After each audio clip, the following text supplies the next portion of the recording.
وَأَنكِحُوا الْأَيَامَ مِنكُمْ وَالصَّالِحِينَ مِنْ عِبَادِكُمْ وَإِمَائِكُمْ إِنْ يَكُونُوا فُقَرَاءَ يُغْنِهِمُ اللَّهُ مِنْ فَضْلِهِ وَاللَّهُ وَاسِعٌ عَلِيمٌ۔ معزز محترم سامعین اور پردہ نشین اسلامی روحانی ماؤں اور بہنوں، آج کی یہ تقریب انتہائی بابرکت اور پررحمت ہے، اور اس لحاظ سے یہ بہت ہی اچھی کاوش ہے کہ اس معاشرے میں شادی بیاہ کے موقع پر جس قدر رسوم و رواج، خرافات اور بے حیائی کے پروگرام منعقد ہوتے ہیں، لیکن اللہ کی خاص توفیق سے ہمارے ان ممدوح نے بہت ہی اچھا اور بہت ہی عمدہ پروگرام دینی حوالے سے منعقد کر کے معاشرے کے لیے ایک اصلاح کا اور تربیت کا موقع فراہم کیا ہے۔ اللہ رب العالمین سے دعا ہے کہ اللہ تعالی اس پروگرام کے منتظمین، معاونین، اللہ تعالی سب کو اجر عظیم عطا فرمائے، اور ہمارا یہاں مل بیٹھنا اللہ تعالی اپنی بارگاہ میں قبول و منظور فرمائے۔ میں علماء کرام کے درمیان زیادہ دیر حائل نہیں رہوں گا، انشاءاللہ 15 سے 20 منٹ تک اللہ کی توفیق سے کچھ ضروری گزارشات آپ کے سامنے رکھنا چاہتا ہوں۔ چونکہ یہ موقع ایک شادی بیاہ کا موقع ہے، اسی مناسبت سے چند باتیں آپ حضرات کے گوش گزار کرنا چاہتا ہوں۔ آج جب نکاح یا شادی کا لفظ آتا ہے تو ہمارے ذہنوں میں رسوم و رواج کا ایک طویل سلسلہ وہ ساتھ ہی ذہن میں آ جاتا ہے کہ فلاں ہوگا، فلاں کام کیا جائے گا، فلاں تقریب بھی ہوگی، فلاں چیز بھی ہوگی۔ حالانکہ اسلام کے اندر نکاح کو انتہائی آسان رکھا گیا ہے، اور یہ بات ہر ایک آدمی سمجھتا ہے کہ جس معاشرے میں نکاح کو آسان کر دیا جائے وہاں زنا مشکل ہو جاتا ہے، اور جہاں پر نکاح کو مشکل بنا دیا جائے وہاں پھر زنا آسان ہو جاتا ہے۔ اور آج ہمارے معاشروں کی بربادی اور تباہی کی بنیادی وجہ یہ ہے۔ اور یہ نکاح کا معاملہ اتنا اہم معاملہ ہے، اللہ رب العالمین نے قرآن مجید میں نماز، روزہ، حج، زکوٰۃ، یہ جو اسلام کے بنیادی ارکان ہیں، ان کو بھی مجمل طور پہ بیان کیا ہے۔ ان کی تفصیلات احادیث میں ملتی ہیں۔ نماز کا حکم قرآن میں ملے گا، لیکن کتنی نمازیں ہیں، کیسے ادا کرنی ہیں، کس نماز کی کتنی رکعتیں ہیں، اور رکوع میں کیا پڑھنا ہے، سجدے میں کیا پڑھنا ہے، یہ ساری تفصیلات احادیث میں۔ لیکن یہ نکاح کا معاملہ اتنا اہم معاملہ ہے کہ اللہ رب العالمین نے نکاح کے متعلقہ قریباً جملہ امور کو اپنے قرآن میں ذکر کیا ہے۔ آپ کو حق مہر، اس کے بارے میں تفصیلات قرآن میں ملیں گی۔ نکاح اور اسی طرح طلاق، ایلاء اور حقوق الزوجین، یہ ساری تفصیلات اللہ رب العالمین نے قرآن مجید میں جگہ جگہ بیان کی ہیں۔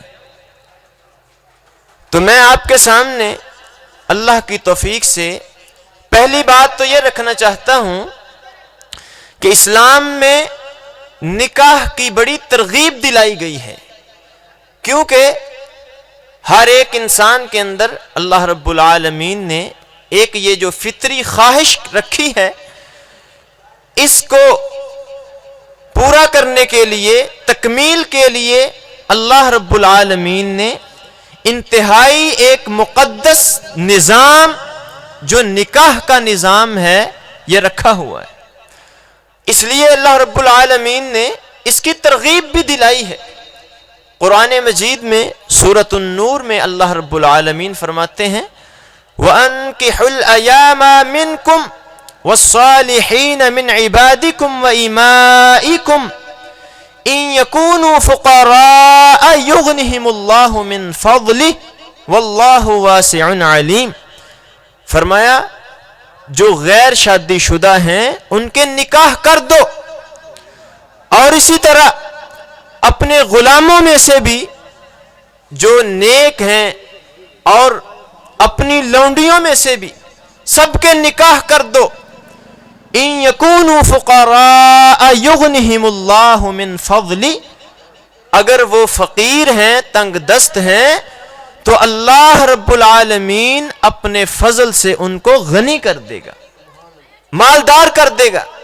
واللہ واسع علیم، اللہ تعالیٰ بہت وسعت والے اور ہر چیز کو جاننے والے ہیں۔ اور اسی طرح نبی صلی اللہ علیہ وسلم نے اپنی احادیث میں اس بات کی بڑی ترغیب دلائی ہے۔ آپ فرماتے ہیں یا معشر الشباب من استطاع منکم الباءۃ فلیتزوج ومن لم یستطع فعلیہ بالصوم فإنہ لہ وجاء۔ صحیح بخاری میں 5065 نمبر حدیث ہے۔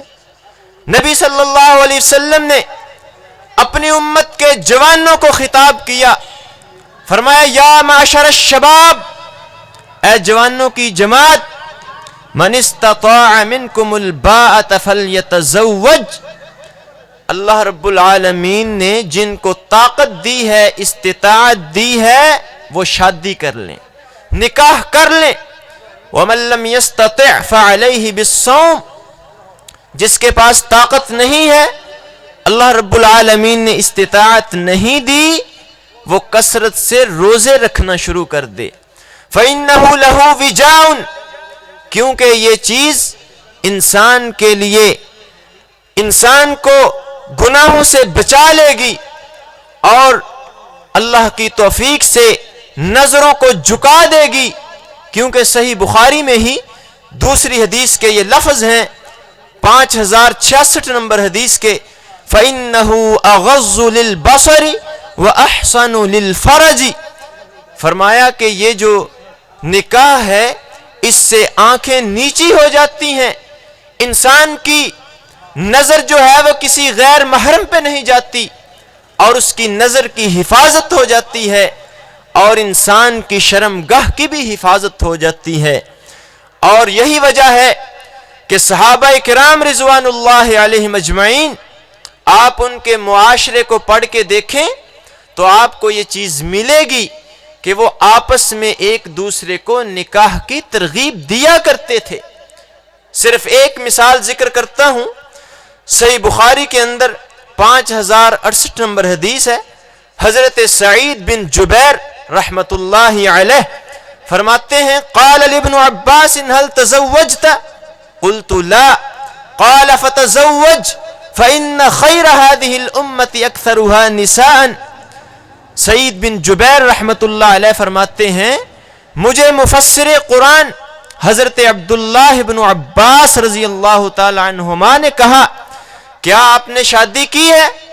میں نے کہا نہیں کی، تو آپ نے فرمایا فتزوج، شادی کرو، فَإِنَّ خَيْرَ هَذِهِ الْأُمَّةِ أَكْثَرُهَا نِسَاءً، اس امت کے بہترین لوگ وہ لوگ ہیں جن کی بیویاں زیادہ ہیں، اس لیے نکاح کرو۔ صحابہ اکرام رضوان اللہ علیہم اجمعین اس چیز کا اہتمام کرتے تھے کہ آپس میں ایک دوسرے کو ترغیب دلاتے تھے، اور اس نکاح کے بڑے فائدے ہیں۔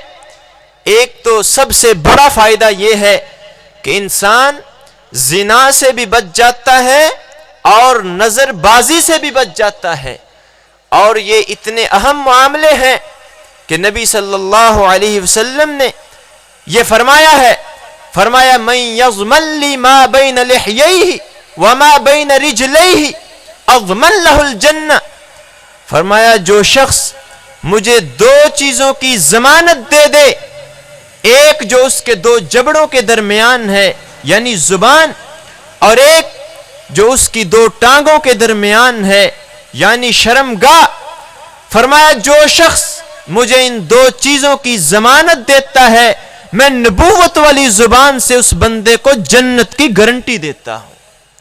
تو یہ شرمگاہ کی حفاظت کیسے ہوگی؟ نکاح سے ہوگی۔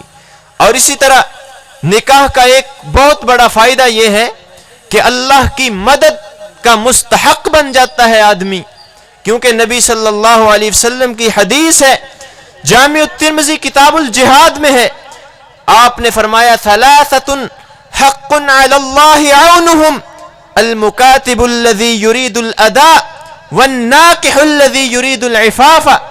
نبی صلی اللہ علیہ وسلم فرماتے ہیں تین لوگ ایسے ہیں اللہ رب العالمین نے اپنے اوپر یہ لازم کر لیا ہے کہ میں نے ان کی مدد کرنی ہے۔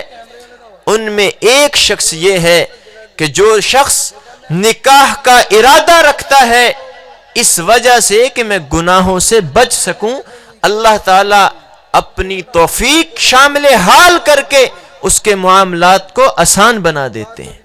اور اسی طرح نکاح کا ایک فائدہ یہ ہے کہ ایمان میں اضافہ ہوتا ہے۔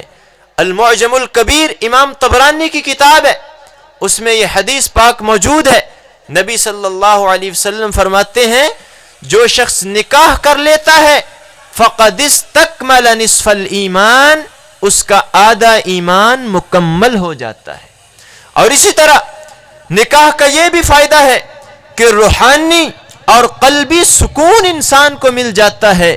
اللہ رب العالمین نے اس چیز کو اپنے قرآن میں ذکر کیا ہے، وَمِنْ آيَاتِهِ أَنْ خَلَقَ لَكُم مِّنْ أَنفُسِكُمْ أَزْوَاجًا لِتَسْكُنُوا إِلَيْهَا وَجَعَلَ بَيْنَكُم مَّوَدَّةً وَرَحْمَةً۔ اور اسی طرح نکاح کا ایک فائدہ یہ بھی ہے کہ اگر اللہ رب العالمین اولاد کی نعمت سے نواز دے تو یہ چیز امت میں اضافے کا سبب بنتی ہے، اور نبی صلی اللہ علیہ وسلم فرماتے ہیں تزوجوا الولود الودود فإنی مکاثر بکم الامم۔ سنن نبی داود کے اندر حدیث موجود ہے، آپ فرماتے ہیں جو عورتیں زیادہ بچے جننے والی ہیں، جو زیادہ محبت کرنے والی ہیں، ان سے نکاح کرو۔ فإنی مکاثر بکم الامم، میں قیامت کے دن دوسری امتوں پہ فخر کروں گا کہ میری امت زیادہ تعداد میں جنت میں جا رہی ہے۔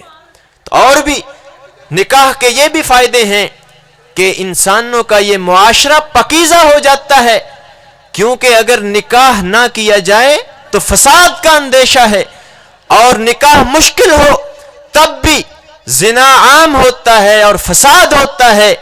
اگر نکاح کو آسان بنایا جائے تو انشاءاللہ یہ معاشرے ان چیزوں سے پاک ہو جاتے ہیں۔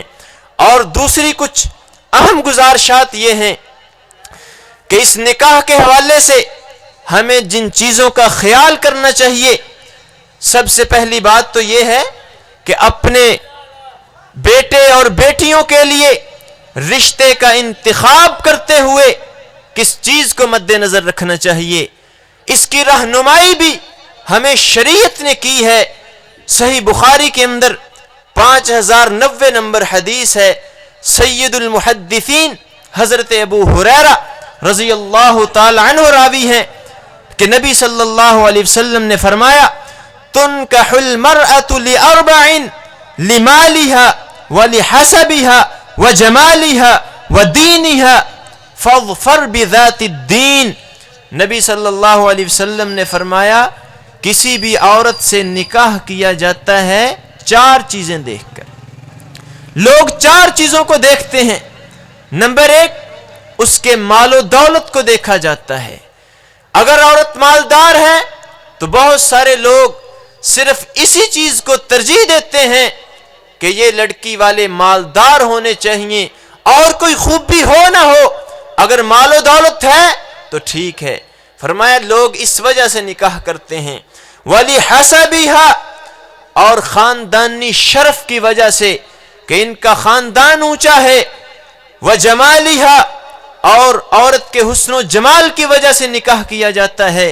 وَدِينِهَا اور کچھ اللہ کے بندے ایسے بھی ہیں جو صرف دین کو ترجیح دیتے ہیں. تو نبی صلی اللہ علیہ وسلم نے ہمیں رہنمائی کی ہے. آپ فرماتے ہیں فَاظْفَرْ بِذَاتِ الدِّينِ. آپ نے جب بھی اپنے بیٹے اور بیٹیوں کے لیے رشتے کا انتخاب کرنا ہے تو دین کو ترجیح دینی ہے. اور فَاظْفَرْ کے لفظ ہیں، یعنی تم دینداروں کو ترجیح دو گے تو اللہ کی توفیق سے کامیابی ملے گی. اور نبی صلی اللہ علیہ وسلم نے کیا فرمایا ہے؟ اذا خطب الیکم من ترضون دینہ وخلقہ فزوجوہ الا تفعلوہ تکن فتنۃ فی الارض وفساد عریض. جامع الترمذی کتاب النکاح میں حدیث ہے.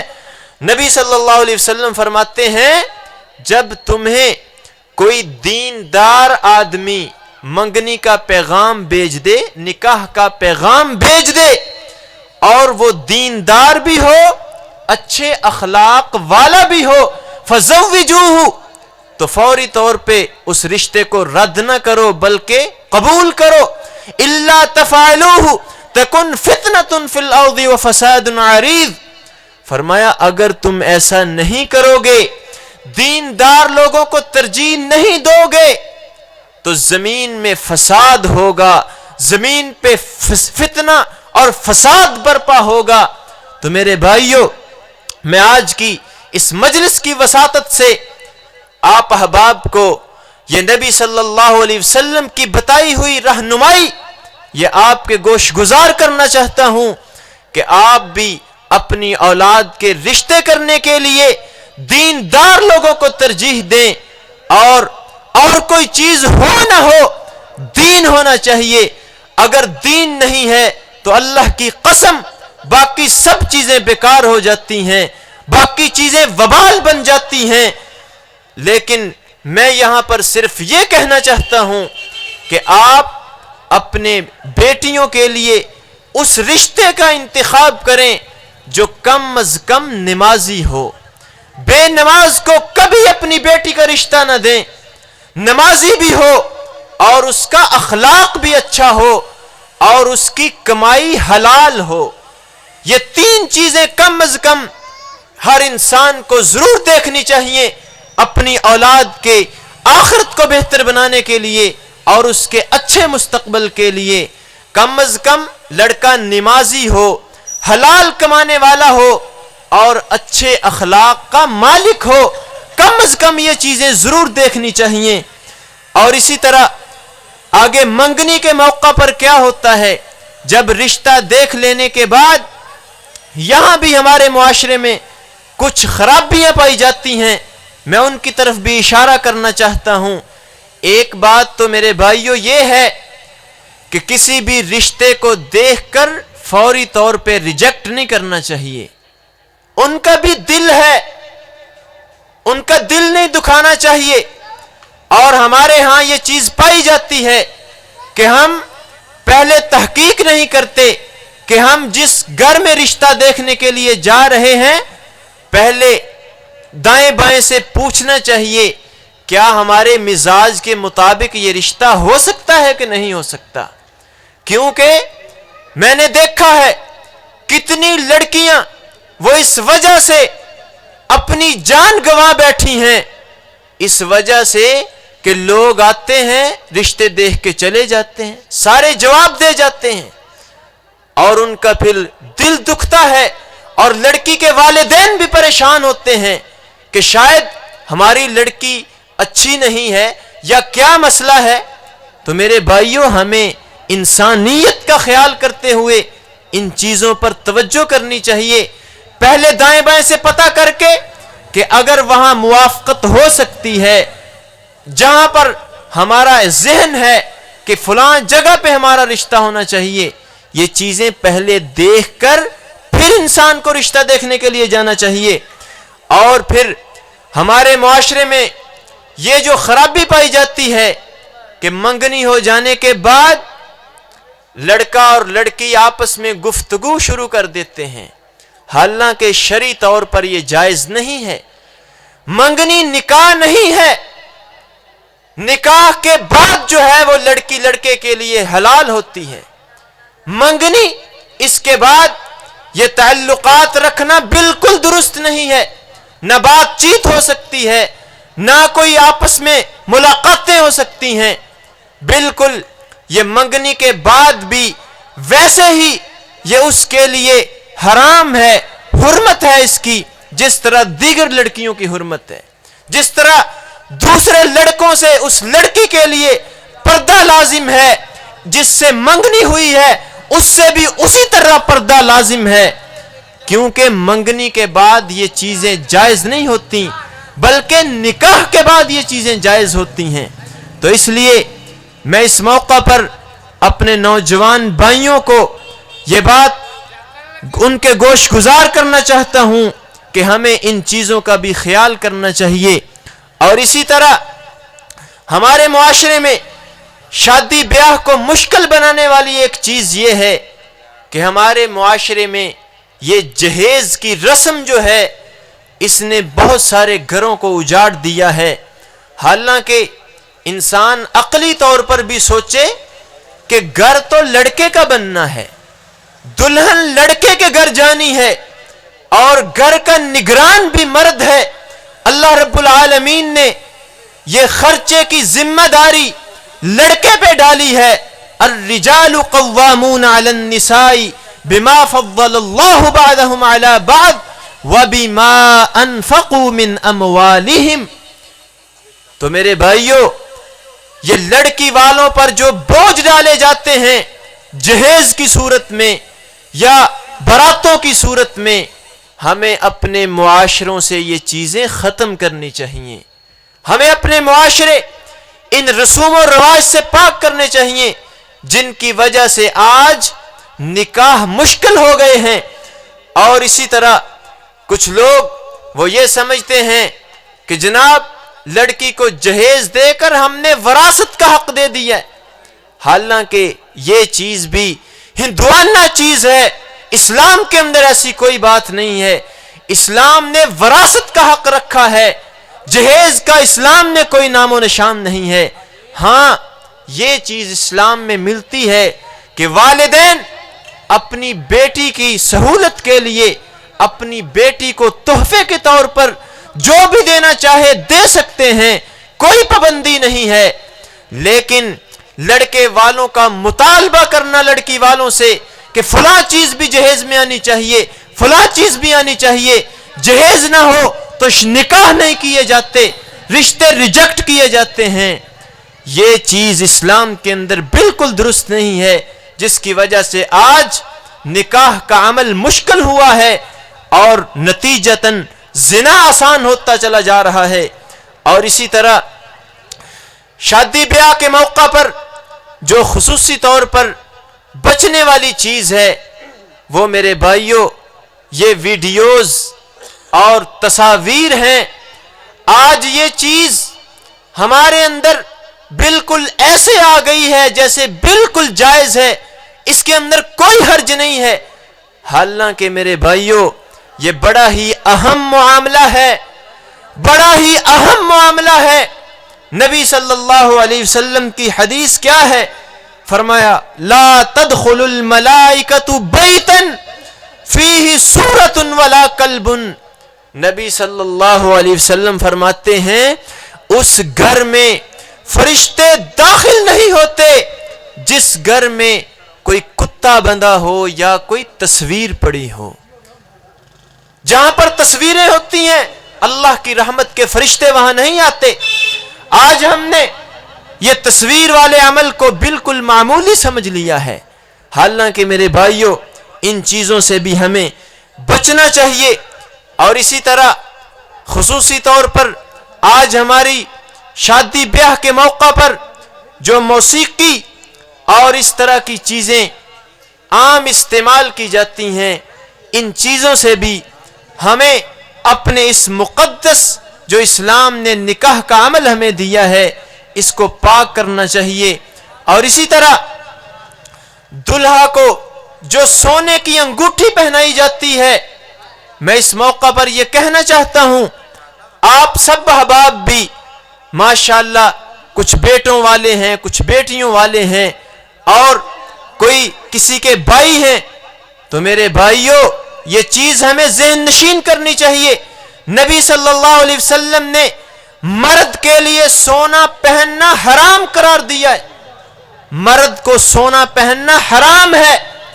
تو آج جو ہمارے معاشرے میں رسم ہے کہ دلہے کو سونے کی انگوٹھی پہنائی جاتی ہے، بعض کہتے ہیں جی چلیں کچھ دیر کے لیے پہن لیں پھر اتار ہی دینی ہے.